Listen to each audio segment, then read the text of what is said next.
ચલો ગાઈસ, સોમનાથ કિચનમાં આપ સૌનું હાર્દિક સ્વાગત છે. તો આજે આપણે બનાવવાના છે બોમ્બેનો કરાચી હલવો. તો ચાલો, એના માટે સામગ્રી છે કોર્નફ્લોર છે, 1 વાટકી કોર્નફ્લોર છે.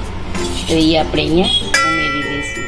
અને આપણે છે ને અહીંયા 1.5 વાટકી, આ 1 વાટકી કોર્નફ્લોર છે ને, તો આપણે 2.5 વાટકી જેટલું પાણી ઉમેરવાનું છે.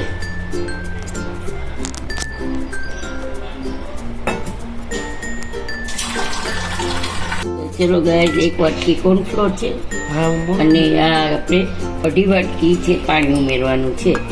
તો પાણી છે ને તમે ધીમે ધીમે ઉમેરજો, ને આમાં ગાંઠા પડી જવાની શક્યતા રહે. તો આ બીજી વાટકી છે.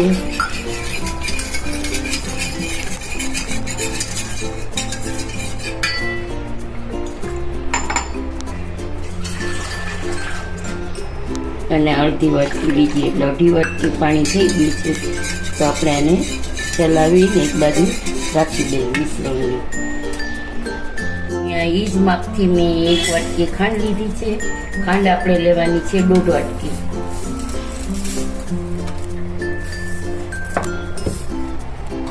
તો ખાંડમાં આપણે અડધી વાટકી જેટલું પાણી એમાં ઉમેરવાનું છે. અડધી વાટકી આપણે પાણી ઉમેરશું. 1.5 વાટકી આપણે પાણી ઉમેર્યું છે. હવે આપણે તેને થોડું ચલાવી લઈએ, પછી ગેસની ફ્લેમ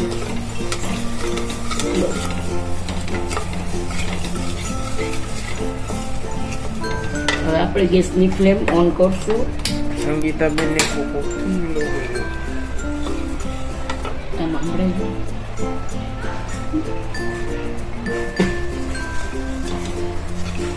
હવે આપણે એને ચાસણી કરવાની છે.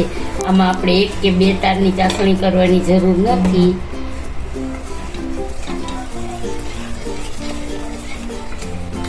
તો ચલો ગાઈસ, આપણી જો આ ચાસણી છે એકદમ સરસ થઈ ગઈ છે, જોઈ શકો છો. આપણે આમાં 1 તાર કે 2 તાર કેવું લેવાનું નથી.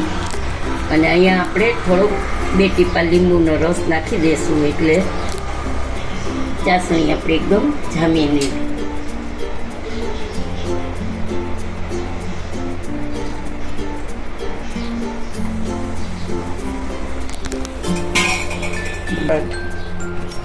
તો જુઓ ગાઈસ, આપણે લીંબુના બી પડી ગયા હતા, તો એ કાઢી નાખ્યા છે.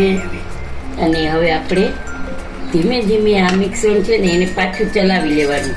જો નીચે બેસી ગયું હશે તો જામી ગયું હોય, તો તમે છે ને એને ખૂબ મિક્સર વડે ચલાવી લેજો, મિક્સર વડે. અને હવે છે ને ધીમે ધીમે આપણે એને ઉમેરતું જવાનું છે.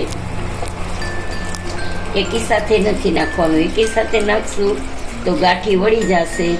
નથી નાખવાનું, ધીમે ધીમે ઉમેરવાનું છે અને ચલાવતા રહેવાનું છે. ગેસની ફ્લેમ હાઈ જ રાખવાની છે. હવે આપણે આને છોડવાનું નથી, ચલાવતા જ રહેવાનું છે.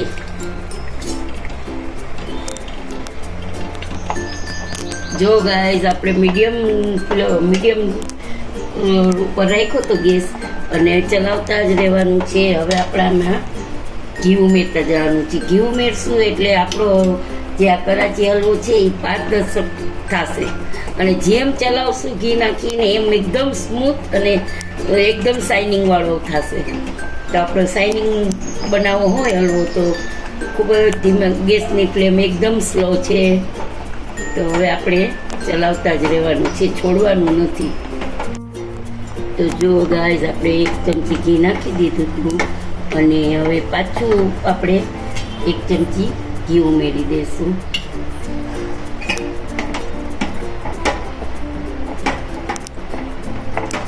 એટલે ચલાવતા જ રહેવાનું છે. ને જેમ પછી આપણે ઘી નાખશું ને, એમ આપણો આ કરાચી હલવો છે ને એકદમ શાઇનિંગ મારશે. અને ગેસની ફ્લેમ તો સ્લો જ છે, પાસ કરવાની જ નથી. આપણે આવી રીતે આપણે ચલાવતા રહીશું. અને જ્યારે પેનને છોડી દેશે ત્યારે આપણે સમજવાનું કે આપણો હલવો રેડી છે. તો જો ગાઈસ, પાછું આપણું ઘી એકદમ એડજસ્ટ થઈ ગયું છે. તો પાછું આપણે 1 નાની ચમચી પાછું ઘી નાખશું આપણે. આમાં કુલ 3 ચમચી જેટલું ઘી જોશે. અને અહીંયા મેં આપણે એલચી પાવડર છે એ નાની ચમચી નાખી દઈશું. અને અહીંયા મગજતરીના બી છે તો એ નાખી દઈશું આપણે.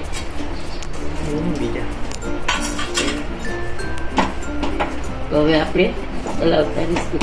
અને આમાં ખસખસ હોય ને તો ખસખસ એ ન ખાય. મારી પાસે અત્યારે અવેલેબલ નથી તો હું નથી નાખતી. નકર આમાં ખસખસ સારી લાગે. તો જુઓ હવે આપણો હલવો છે એકદમ પારદર્શક થવા લાગ્યો છે. તો જોતાં જ મોઢામાં પાણી આવી જાય. અને મારો તો ફેવરિટ છે, સૌથી વધારે ફેવરિટ. તો જુઓ ગાઈસ, એકદમ સરસ પારદર્શક થવા લાગ્યો છે. અને જોતાં જ મોઢામાં પાણી આવી જાય એવું થઈ ગયું છે. અને મારો તો એકદમ ફેવરિટ છે. મને તો કરાચી હલવો બહુ જ ભાવે છે, એટલે માટે આજે બનાવ્યો છે. તો તમને લોકોને જોઈને મોઢામાં પાણી આવી જશે તો એકવાર ટ્રાય કરજો. ચોક્કસથી એકવાર ટ્રાય કરજો, બહુ જ સરસ લાગશે. બહારના કરતાં ઘરનું આપણે બનાવેલું હોય એકદમ સ્વાદિષ્ટ હોય છે. તો જોઈ શકો છો ગાઈસ, આપણો હલવો એકદમ સરસ પારદર્શક થઈ ગયો છે. અને પેનને છોડી દઈએ છે તો આપણો હલવો રેડી છે. તો હવે આપણે એને કલર નાખવામાં, કલરફુલ બનાવવા માટે મેં અહીંયા પીળો કલર છે, ફૂડ કલર, તો એ ઉમેર્યો છે. તમે જો લાલ કલરનો બનાવવા માંગતો હો તો લાલ કલર નાખી શકો છો, લીલો બનાવી શકો છો. પણ મેં આજે અહીંયા પીળો કલર બનાવ્યો છે, પીળા કલરનો હલવો. તો જોઈ શકો છો એકદમ સરસ થઈ ગયો છે.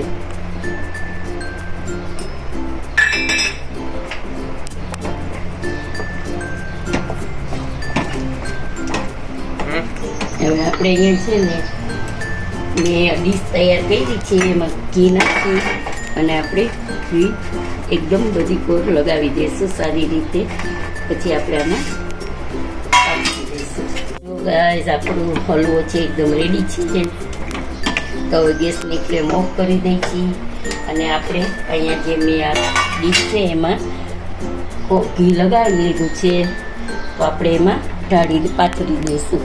અને તમારી પાસે એનું હલવાનું ચોરસ હોય તો એમાંય ચોરસમાં પાથરી શકો છો. મારી પાસે ડીશ છે તો હું ડીશમાં પાથરું છું.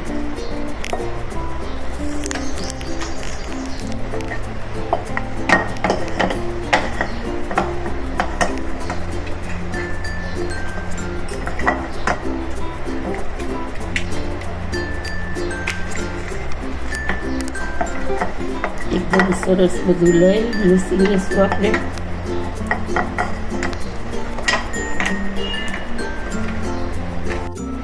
ચલો ગાઈસ, જો આપણો હલવો રેડી છે કરાચીનો. તો જોઈ શકો છો કે સરસ શાઇનિંગ આપે છે અને જેલી ફોર્મમાં આવી ગયો છે અને ઠંડો થઈ ગયો છે. ઉપર આપણે ગાર્નિશ કર્યું છે મગજતરીના બીથી. તો હવે આપણે એને ઠંડો થઈ ગયો છે તો સરસ કાપા પાડી લઈશું આપણે. તો જોઈ શકો છો એકદમ સ્મૂથ ને સરસ જેલી જેવો છે. તો જોતાં જ મોઢામાં પાણી આવી જાય એવો આપણો હલવો રેડી છે. તો મારો તો ફેવરિટ છે. તમારો કોનો ફેવરિટ છે તે કમેન્ટમાં જરૂરથી જણાવજો. અને લાઈક કરજો, શેર કરજો. અને જણાવજો કે કેવો હલવો થયો છે. તો આજની રેસીપી આપણી રેડી છે. તો જો ગાઈસ, આપણું આજનો વિડીયો તમને, આજની રેસીપી રેડી છે. તો આજનો વિડીયો તમને કેવો લાગ્યો તે જણાવજો. સબસ્ક્રાઈબ કરજો, લાઈક કરજો અને તમારા ફ્રેન્ડ સર્કલમાં શેર કરજો. અને બેલ બટન પ્રેસ કરજો. તો જરૂરથી જણાવજો. અને તમારા મોટિવેશનની મને ખૂબ જ જરૂર છે. જય શ્રી કૃષ્ણ.